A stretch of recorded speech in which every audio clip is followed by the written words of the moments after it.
क्या आपने कभी बिहार को सिर्फ एक गरीब राज्य की तरह देखा है?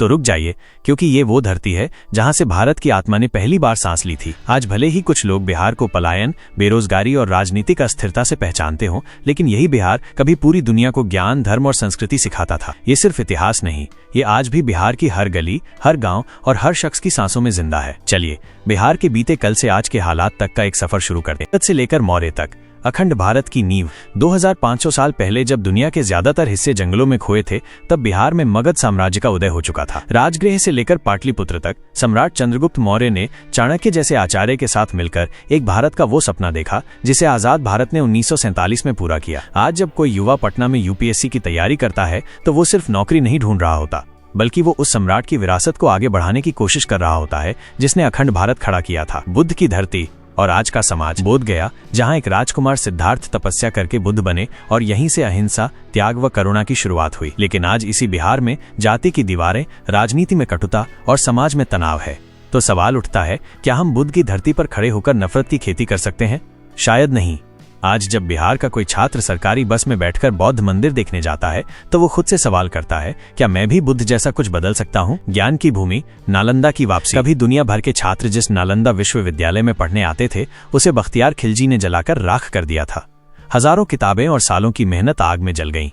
लेकिन जिस राज्य ने उस जलते राज्य भारत में सबसे ज्यादा यूपीएससी टॉपर्स दे रहा है, क्या ये इतिहास का जवाब नहीं है? आज 21वीं सदी में नए नालंदा विश्वविद्यालय की नींव रखी गई है, क्योंकि बिहार का इतिहास हमें पीछे नहीं खींचता, वो हमें याद दिलाता है तुम क्या थे और क्या बन सकते हो। लोकतंत्र की पहली प्रयोगशाला वैशाली। जब दुनिया में लोकतंत्र की कल्पना भी नहीं हुई थी, तब बिहार की वैशाली नगरी में गणराज्य चल रहा था।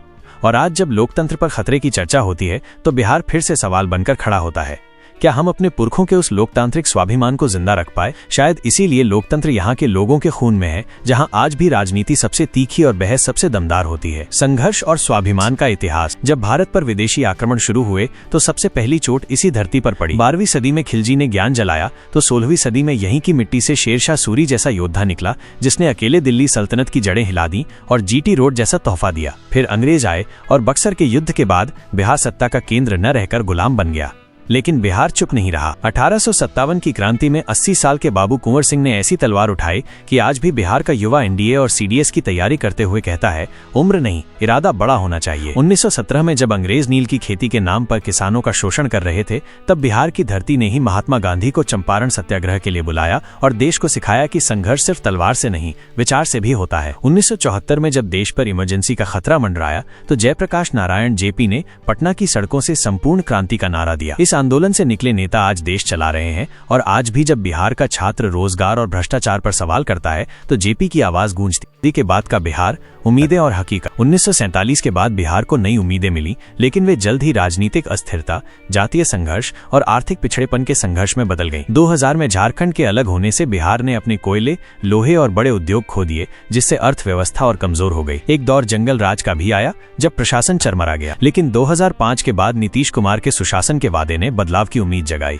लड़कियों को साइकिल, सड़कें और बिजली जैसी बुनियादी जरूरतों पर काम हुआ। आज का बिहार पलायन, प्रतिभा और पहचान। आज बिहार के युवा आईएएस ऑफिसर, वैज्ञानिक, लेखक और बिजनेसमैन बनकर देश के हर कोने में है। लोग इसे पलायन कहते हैं, लेकिन ये उस जमीन की ताकत है जो जहां जाती है अपनी छाप छोड़ देती है। संस्कृति और भाषा। भोजपुरी, मैथिली, मगही जैसी बोलियां बिहार की आत्मा है। जब कोई छठ पूजा में सूर्य को अर्घ्य देता है, या मधुबनी की कोई बेटी अपनी उंगलियों से दीवारों पर चित्र बनाती है, तो वो अपनी संस्कृति को जिंदा रखती है। चुनौतियां और भविष्य। आज बिहार के सामने बेरोजगारी, बाढ़, लचर स्वास्थ्य सेवाएं और औद्योगिक विकास की कमी जैसी बड़ी चुनौतियां हैं। राजनीति अब भी जाति के गणित में उलझी है, लेकिन एक उम्मीद है, बिहार की युवा पीढ़ी। वो युवा जो खेत में काम करते हुए कोडिंग सीख रहा है और गांव से ग्लोबल होने का सपना देख रहा है। बिहार का नया मतदाता अब जाति नहीं, बल्कि विकास का रिपोर्ट कार्ड पूछता है। ढलती हुई कहानी है।